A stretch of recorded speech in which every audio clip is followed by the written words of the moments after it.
the WWE's business is so great. Why now did The Rock decide to send out that Instagram post? Or now you're going to have this reality show where you're inside the creative room. Like, business has never been better. The fans are buying into what you're presenting. So I don't understand why they're now.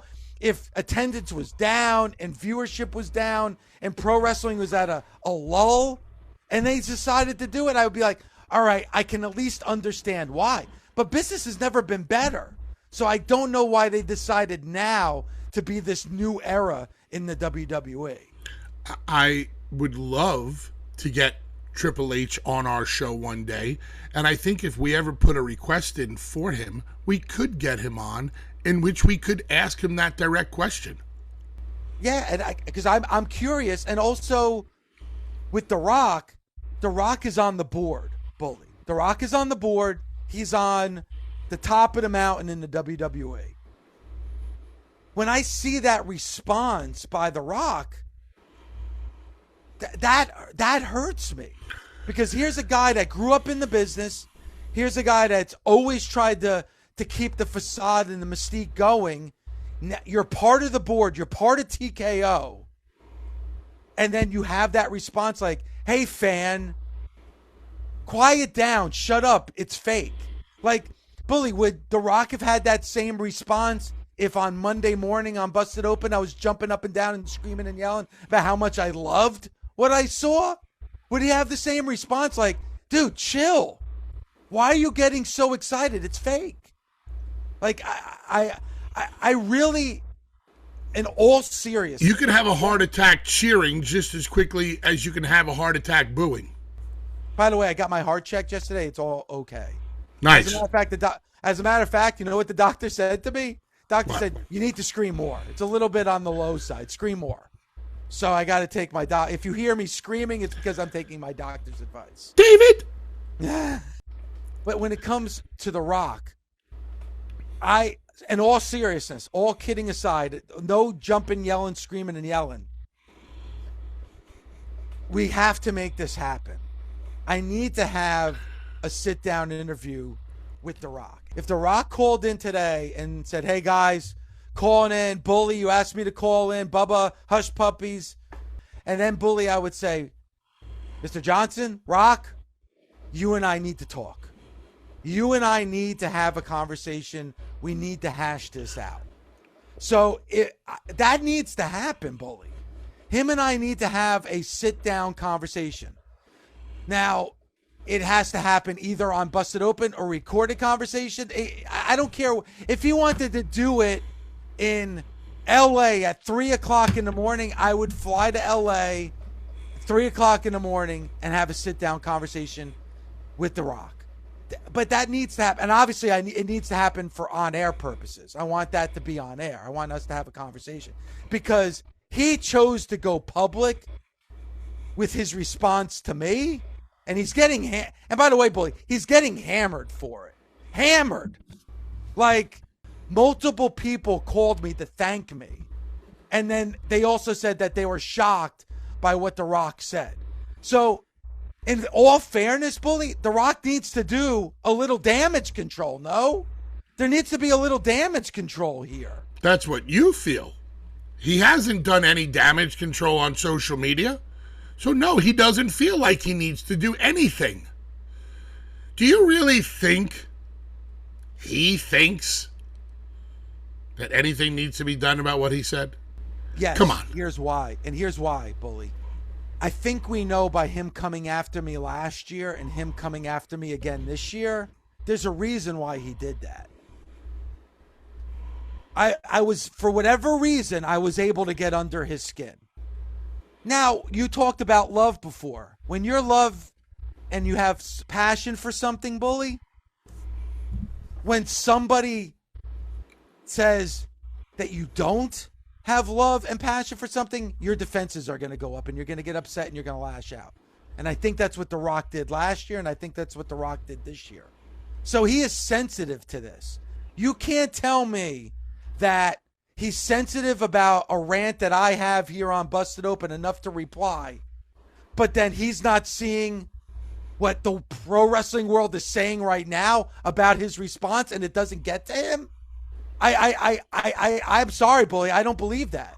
I do not believe that. I think it does. I think it bothers him. You're going to tell me Jeff Jarrett and Dutch Mantell and Jim Cornette, you're going to tell me that then how come he hasn't responded to them?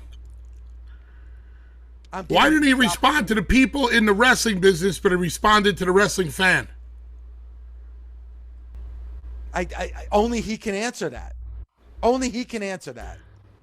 He responded to you because your rant got traction. You put those thoughts, you backed up what other people were thinking. Maybe he felt he needed to do a little damage control with you. I don't think that he thinks he needs to do it in general. I don't think you're going to see The Rock for a long time.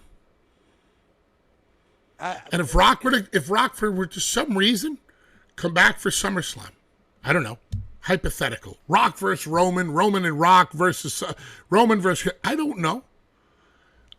I think the comments that he made would affect him. I think that people would groan.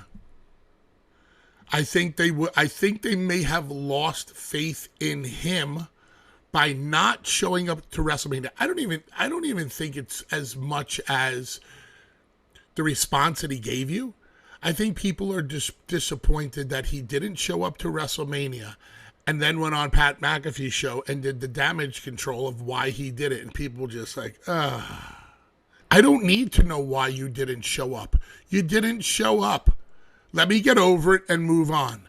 I go back to the question that I asked you the Monday night after, I asked you on Tuesday after WrestleMania. I said, was that Raw good enough to wash the bad taste out of your mouth of Rock not showing up to WrestleMania? And you said yes, because it was a good Monday Night Raw that Rock didn't have his hands in. It was strictly Triple H's creative, without Rock being able to come in and toy with anything that Triple H had done or built, and didn't allow him to just plug himself into a story and then abruptly remove himself. And when he says, well, I spoke to John and I spoke to Cody and I told them I think the final boss is done and we're good and blah, blah, blah. Well, what are John and Cody going to say? Especially Cody. What's Cody going to say? No, buddy. You got involved. Now you better make sure you're at WrestleMania. Never. John maybe had something else to say about it, but probably not. No, and I agree with you. First of all, the Monday Night Raw after WrestleMania was great. And you're right, it did wash away the bad taste in my mouth. But you're also talking about two colossal mistakes by The Rock. Going on Pat McAfee and then the response that he had for my rant. Those things coupled, I think, are going to last and linger in the fans' mouths for a very long time, Bully. And it's not going to be easily washed out. And Bully, I said this in my rant, and I'll say it to you because I never had the chance to talk to you about it. But I just don't buy. I just don't buy the whole Elimination Chamber thing. I just don't. You're gonna tell me that The Rock came back at Elimination Chamber because ticket sales were soft. They already sold like 30,000 tickets for Elimination Chamber, which is not a SummerSlam or a Royal Rumble or a WrestleMania. That's good numbers for Elimination Chamber. Without a doubt, the most highly attended Elimination Chamber of all time.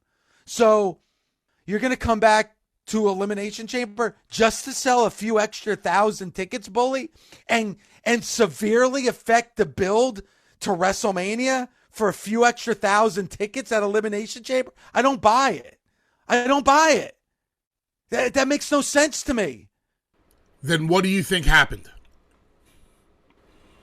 I think he inserted himself at Elimination Chamber, started his... Wait, all right, so let me ask you this, Bully. So, forget... I'm talking to Bully Ray, right? Ari Emanuel says to Bully Ray, Bully, I need you. Ticket sales are soft for Elimination Chamber. I want to sell more tickets. I need you to come. Bully Ray, are you going to start a story at Elimination Chamber that you know you can't finish and affect the main event at WrestleMania 41 to sell a few extra thousand tickets at Elimination Chamber? I wouldn't do that if I was working for Jimmy's Backyard Wrestling Company. If Jimmy's Backyard Wrestling Company had said, hey, we need you to come in because we haven't sold out the entire backyard, the spot by the pool, we still have tickets available. I'll come in, but what's the end of the story? What are we trying to get to? Yes. So and you know The Rock, and The Rock is where he is because he is a genius in a lot of ways. You're going to tell me that he never questioned that? I'm going to start a story. Let's start this sell your soul. I want to buy Cody's soul. But I got Cena's soul. And then 6 weeks out be like, you know what? Let's drop it. Let's drop the whole soul angle that he even said on Pat McAfee, Bully, was the greatest story, greatest turn since Hogan and the NWO in the 90s. So you're going to start something that you can't finish? Like, I don't buy it. And then you said we could always get back to it. Why would I ever want to see you go back to it now? Well, but you know what, Bully? You could have gone back to it, but you went on Pat McAfee and stooged it. You stooged it. So wait a second. You want to go back to it at some point, but then you tell the whole story on Pat McAfee? You can't go back and do that now.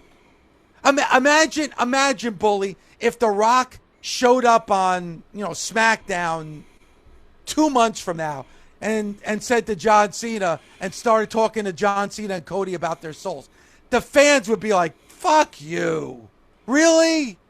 I don't know if it's as simple as Ari saying, light ticket sales, we need your help. Maybe that was legit, okay? Maybe that was legit. And Rock says, okay, I'll come back and help. But I'm not available for Mania. But here's what we could do. And it would have been so easy to cover this up, as opposed to all the BS that was said on Pat McAfee's show. And I mentioned it on Busted Open already. Get to the finish of Cena and Cody. Cody is blowing a massive comeback. Cody is about to win. Hit the Rock's music. Rock's music, massive distraction. Cena catches Cody. Boom, 1, 2, 3. And no then Rock Travis Scott. No Travis Scott. Please, I don't even want to hear that name ever again. And we're probably going to hear his name more and more. Yeah, I have a feeling if rumors are true. Yeah. You hit the Rock's music. Right? Yep. Distraction. Get the 1, 2, 3. Rock goes on Pat McAfee and goes, I didn't even have to be there to take Cody's soul. Oh, I didn't even have to be there. Now John has Cody's championship, and Cody will always have to go to sleep with one eye open, wondering when the final boss is coming to take his soul. Couldn't take his soul, so I took his championship. So I made the phone call. Why do you think my music hit? Because I have the direct line to the production truck. I hit my music. I run this place. The final boss is the be-all, the end-all, the alpha, the omega of WWE. By the way, I called from the beach in Bali. I don't know, make up some crazy shit. Cody Rhodes, no matter where The Rock is on God's green earth, The Rock can always toy and screw with you. There you go. And Bully, we said that. We said since he is a boss and he's on the board, he can fuck with Cody all he wants. He's going to make him regret the decision to not align himself. We never got an explanation from Cena why he aligned himself with The Rock. Never got an explanation. Cena never explained why he aligned himself with The Rock. So the story that they came up with at Elimination Chamber made no sense. And Bully, you know what I actually wonder now is what would have been the story if The Rock didn't involve himself. Imagine this. Imagine we got what we thought we were going to get. Cody versus John Cena. Passing of the torch. The face of one generation to the face of a new generation, right? And it's all built on respect. And the promos back and forth between Cody and Cena is all built on respect. You know, Cody, you know, Cena being a mentor to him, a hero to him. And then we get to the match at WrestleMania. Ref bump, low blow, uses the title. 1, 2, 3. John Cena turns heel at WrestleMania. We would be talking about WrestleMania 41 being one of the greatest WrestleManias of all time. One of the greatest WrestleManias of all time.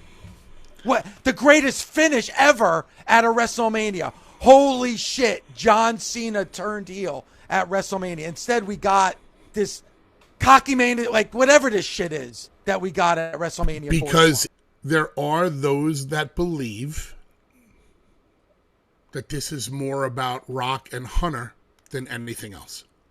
Yeah. And that's what's coming out of it. And Bully, that's the thing. Coming out of WrestleMania, we should have been like, man, what a year, what a WrestleMania, what a story we have moving forward. Now it's all, God, what the hell was The Rock thinking? Why did The Rock, is there a power struggle between The Rock and Triple H? Like now it's all this like negativity instead of positivity.